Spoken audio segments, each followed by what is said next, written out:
Hello parents, my name is Dr. Madhuri Tekure, a homeopathy doctor who has been treating autism and ADHD with homeopathic medicines and plenty of strategies since past 18 years. आज हम जानेंगे कि कैसे autism के reasons रहते हैं, क्या क्या सेलुलर लेवल पे हम काम करने वाले हैं। ओके, तो ये थोड़े से ना बहुत ज्यादा हद तक मैं साइंटिफिक वर्ड्स यूज करने वाली हूँ।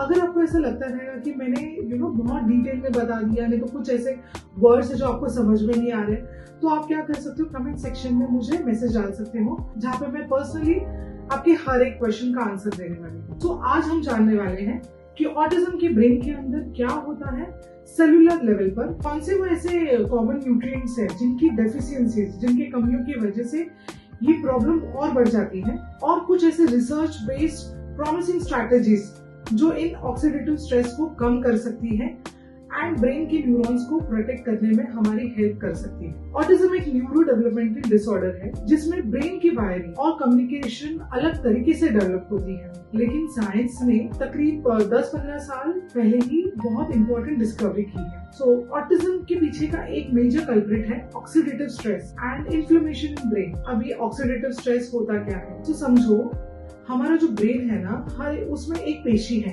ठीक है, जिसे हम न्यूरॉन कहते हैं। न्यूरॉन मतलब एक सेलुलर यूनिट है ब्रेन का, ठीक है। तो ब्रेन में बहुत सारे बिलियंस ऑफ न्यूरॉन्स रहते हैं। तो ये ब्रेन मतलब कैसा ना, एक सुपर कंप्यूटर के जैसे काम करता रहता है। तो वो जो न्यूरॉन रहता है, वो हर एक न्यूरॉन में एक इलेक्ट्रिसिटी और केमिकल सिग्नल्स जाते रहते हैं, और ऐसे करके वो काम करता है, राइट। जब ये सेल्स रहते हैं, उनसे जब एनर्जी बनती है, तभी क्या हो जाता है, फ्री रेडिकल्स फॉर्म हो जाते हैं। तो फ्री रेडिकल्स अगर मैं साधारण भाषा में अगर आपको समझाऊंगी ना, जैसे दिया जलता है ना, तो दिया के आजू बाजू में कैसे चिंगारी रहती है, तो जस्ट कंसीडर वो फ्री रेडिकल्स है।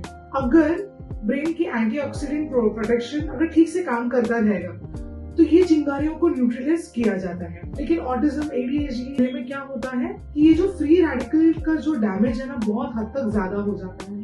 जो हमारे ऑक्सीडेंट डिफेंस जो काम करती है, वो उसमें कुछ ना कुछ तो प्रॉब्लम आ जाती है, राइट। और इसका नतीजा क्या हो जाता है, सेलुलर डैमेज, इन्फ्लेमेशन और न्यूरॉन की जो टॉक्सिसिटी रहती है वो बढ़ जाती है। एग्जाम्पल मतलब एक सरल भाषा में बोलूंगी तो न्यूरॉन जो हमारा है वो ओवरहीट हो जाता है। जो उसका एक पावर हाउस रहता है, जिसे हम माइटोकॉन्ड्रिया कहते हैं, वो वीक हो जाता है, और इसकी वजह से ना जो कम्युनिकेशन होना रहता है ना एक न्यूरॉन से दूसरे न्यूरॉन तक, वो थोड़ा सा डिस्टॉर्टेड हो जाता है। एक्चुअली यही है वो कि बहुत एक डीप अंडरलाइनिंग इशू, जो मतलब हमें लगता है कि बाहर से बहुत सारे रीजंस रह सकते हैं।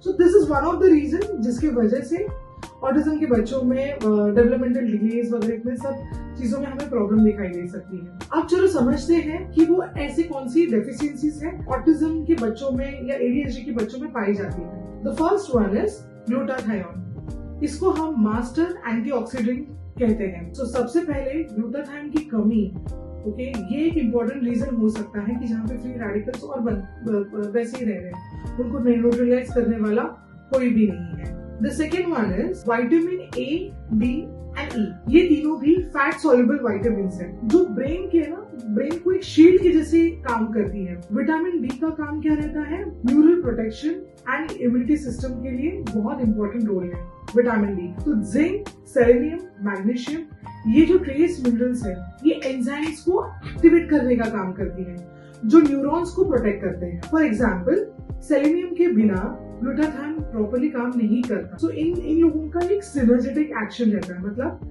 दो एक दूसरे को हेल्प करने का एक्शन रहता है। थर्ड न्यूट्रिएंट जो है बहुत इंपॉर्टेंट है, बहुत सारे डॉक्टर्स ये इन एंड आउट देते रहते हैं, omega 3 fatty acids. Absolutely parents, ये ओमेगा 3 फैटी एसिड्स क्या रहता है, इसको हम ब्रेन का फ्यूल कहते हैं। ओमेगा 3 फैटी एसिड्स के बिना जो न्यूरॉन्स की मेम्ब्रेन है वो स्टिफ हो जाती है। सिग्नल्स है ना जो ट्रांसमिट होते रहते हैं ना, तो वो इफेक्टिवली ट्रांसमिट नहीं हो पाते। Next is vitamin B12 and folate. US में ज्यादा करके ये देख बहुत सारे पेरेंट्स, मतलब वहाँ पे तो उनके पैनल में ही रहता है ये सब, तो ये मार्कर है ना बहुत फ्रीक्वेंटली देखा गया है। ओके, सो जो बच्चे भी वो हाई होमोसिस्टीन के ऊपर रहते हैं, तो उनमें ना ये ज्यादा करके ना प्रॉब्लम, मतलब कैसे ना, ये कम्युनिकेशन प्रॉब्लम अगर हम नोटिस कर पाते हैं। ऑटिज्म में ये एक और मार्कर है जो बहुत फ्रीक्वेंटली देखा जाता है, वो है हाई होमोसिस्टीन। ये एक टॉक्सिक बाई प्रोडक्ट है जो ब्रेन और वेसल्स दोनों को डैमेज कर सकता है। तो correct form of B12 plus folate इसके लेवल्स को नॉर्मलाइज कर सकता है। माइटोकॉन्ड्रिया एक सेल का एक पावर हाउस बोलते हैं। उसका ऑटिज्म से रिलेशन क्या है वो आज हम देखेंगे। तो ऑटिज्म की रिसर्च में ये बहुत बार देखा गया है कि माइटोकॉन्ड्रिया जो है ना वो प्रॉपर्ली एनर्जी नहीं जनरेट कर पाता है, और जब माइटोकॉन्ड्रिया जब वीक हो जाता है तो सोचो अपने जो न्यूरॉन्स के पास लाइट ही बंद होती ही रहेगी, तो फिर वो न्यूरल कनेक्शंस कैसे, मतलब जो बोलते हैं ना इलेक्ट्रिसिटी इम्पल्सेस, जो उसका सेंसरी न्यूरॉन है, मोटर न्यूरॉन है, उसको वो कनेक्ट नहीं कर पाता है। सो न्यूरॉन स्लो हो जाते हैं, टायर्ड हो जाते हैं और स्ट्रेस्ड हो जाते हैं। इससे क्या हो जाता है, कॉग्निटिव एंड बिहेवियरल फंक्शंस को डायरेक्टली इम्पैक्ट हो जाता है। और माइटोकॉन्ड्रिया का सबसे बड़ा एनिमी है ऑक्सीडेटिव स्ट्रेस, यानी ये विशियस साइकिल रहती है। ऑक्सीडेटिव स्ट्रेस माइटोकॉन्ड्रिया तोड़ता है, माइटोकॉन्ड्रिया तोड़ने से और ज्यादा ऑक्सीडेटिव स्ट्रेस हो जाता है। एक और इम्पोर्टेंट हिडन एस्पेक्ट है अमाइनो एसिड्स। जो ऑक्सीडेशन प्रोसेस होता है उसमें बहुत सारे अमाइनो एसिड्स के पैटर्न्स है ना जो एब्नॉर्मल हो जाते हैं। और याद रखिए अमाइनो एसिड्स सिर्फ मसल्स नहीं बनाते, ये एंजाइम्स के रॉ मटेरियल होते हैं। मतलब पूरे बायोकेमिकल पाथवेज को डिस्टर्ब, मतलब अगर अमाइनो एसिड्स का इधर उधर हो जाता है तो पूरा जो हमारा बायोकेमिकल पाथवे है ना उसे वो डिस्टर्ब कर सकता है। अगर एंजाइम्स प्रॉपर्ली नहीं बनेंगे तो डिटॉक्सिफिकेशन, न्यूरोट्रांसमीटर का जो प्रोडक्शन है तो वो सब में गड़बड़ हो जाती है। देखो होम्योपैथी का ना सबसे बड़ा एक कंसेप्ट रहता है इंडिविजुअलाइजेशन। मतलब क्या है, जो मेडिसिन ऑटिज्म की जो भी मेडिसिन मैं राहुल को देने वाली हूँ, ये सेम मेडिसिन मैं सर्वम को नहीं देने वाली हूँ, क्योंकि हर एक बच्चा अलग अलग लेवल पे का रहता है, उनके हर एक की नीड्स अलग अलग रहते हैं। अब मेरे पास ट्विंस बच्चे हैं ऑटिज्म के ट्रीटमेंट के लिए, पर उन दोनों को भी कभी भी सेम मेडिसिन नहीं दी जाती। सो इंडिविजुअलाइजेशन एक बहुत बड़ा कंसेप्ट है जहाँ पे हम होम्योपैथी में इंसानों को ट्रीट करते हैं, उनके डिसीजेस को नहीं, कि ये XYZ बच्चा क्यों इस चीजों के लिए ऐसा रिएक्ट करे, उसकी अंडरस्टैंडिंग मैं कैसे बनाऊंगी, उसका ये कनेक्शन मैं कैसे इम्प्रूव करूंगी, राइट। तो ये 5 चीजें बहुत क्रूशियल रहती हैं जो मैं हर पेरेंट्स को बोलती हूँ, please do not skip this 5 steps. Behaviour, speech language communication, social skills, self help skills and academics. ये साइड बाय साइड ये भी चलता रहेगा, जो मैं अभी एंजाइम्स और ये सब बोल रही हूँ ना, तो साइड बाय साइड ये भी चलता रहेगा। The reason being autism, ADHD ये सब है ना बहुत बड़े स्पेक्ट्रम्स है। स्पेक्ट्रम्स मतलब क्या है ना, बहुत तरह के सिम्टम्स रहते हैं। सब 360 डिग्री एंगल से आपको देखना पड़ता है कि मेरे बच्चे को कौन सी चीज हेल्प करेगी, मेरे बच्चे को सोशल स्किल्स में ये हेल्प करेगा, ब्रेन डेवलपमेंट के लिए ये हेल्प करेगा। So parents you have to be pretty much aware, और आपका डेवलपमेंटल फेज है ना 360 डिग्री पे ही रहना चाहिए। ओके, द इम्पोर्टेंट एस्पेक्ट है डाइटरी अप्रोच। रिसर्च ये सजेस्ट करता है कि जब भी कोई बच्चा ग्लूटेन फ्री और केसिन फ्री, मतलब क्या है, गेहूं और दूध के कोई भी प्रोडक्ट्स नहीं खाता रहेगा, तो ये कैसा रहता है ना, बहुत सारे बच्चों में क्या हो जाता है ना, ऑटिज्म के बच्चों में रहता है कि वो उनका गट बहुत सेंसिटिव रहता है ये सब चीजों में, तो उनको है ना ये ऐसे एलिमिनेशन डाइट देना बेनिफिशियल पड़ सकता है। ओके, मैं 50-50% फॉलो करती हूँ, मतलब मुझे अगर रिजल्ट दिखते रहेंगे उससे तो ही मैं ये फॉलो करूंगी। ओके, मुझे अगर रिजल्ट नहीं दिखते रहेंगे so I should have a proven results कि मैं 3 महीने के लिए ये सब डाइट फॉलो कर रही हूँ, और उसके बाद में क्या है बच्चे का चेंजेस, और फिर मैं मेडिसिन से क्या है चेंजेस, तो ये अपने पास है ना हार्ड प्रूफ रहना चाहिए, तो ही वो यूज कर सकते हैं हम। ओके, ये कहा जाता है कि इसमें जो एलर्जिक ट्रिगर्स रहती है, राइट, वो गट इन्फ्लेमेशन को कम कर देती है। अगर आप केसिन और इसको कम कर देंगे तो फिर वो ट्रिगर्स कम हो जाती है। The next one is antioxidant support. जैसे मैंने अभी आपको कहा था कि ग्लूटाथायोन है ना सबसे बड़ा एंटीऑक्सीडेंट है, राइट। तो हमें ऐसे कुछ तो सब्जियां खानी है कि सल्फर रिच वेजिटेबल्स खाने हैं, जो ये सब N-एसिटाइलसिस्टीन जैसे हैं, एंटीऑक्सीडेंट हो गया तो उसमें रिच रहता है। तो कौन सी सब्जियां, broccoli, cabbage, all dark green leafy vegetables.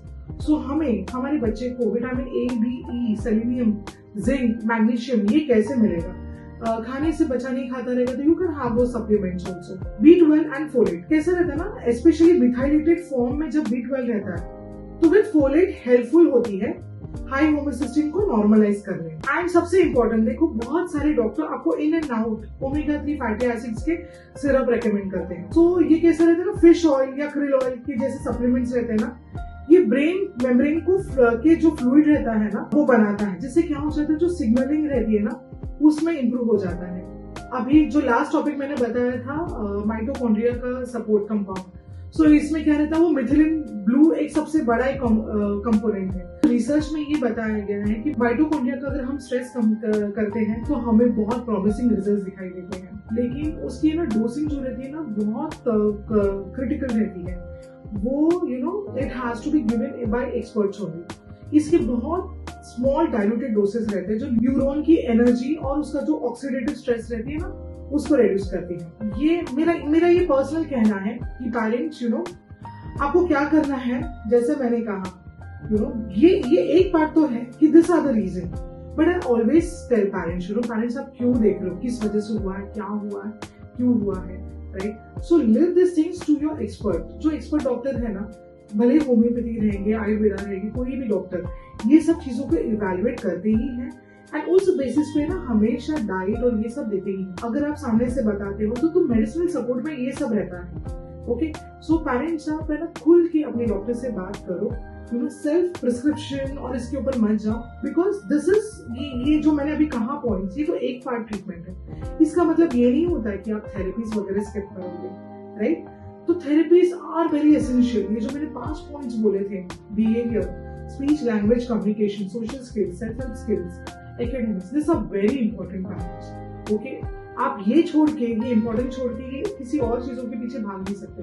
आपको सबको एक साथ लेके चलना पड़ेगा, right. And that is the reason मैं आपको बताती हूँ कि आप अपने जो भी डॉक्टर रहेंगे, जो भी आपके एक्सपर्ट रहेंगे, उनसे आप इन चीजों के बारे में खुल के बात करो, बिकॉज वो एक ही इंसान है जो आपको ये सब चीजों में हेल्प कर सकते हैं। क्योंकि ऑटिज्म एक स्पेक्ट्रम है, इसमें हर एक बच्चे के सिम्टम्स माइल्ड है, मॉडरेट है, कोई सीवियर है, तो इसके अप्रोचेस कभी भी सेम नहीं हो सकते पेरेंट्स।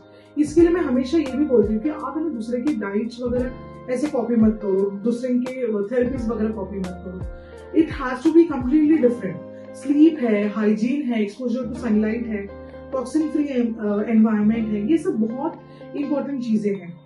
इसीलिए parents individualise personalise plan, okay, बहुत इंपॉर्टेंट रहता है, राइट। सभी चीजों को कवर अप करने के लिए सबके लिए एक ही फॉर्मूला नहीं रहेगा।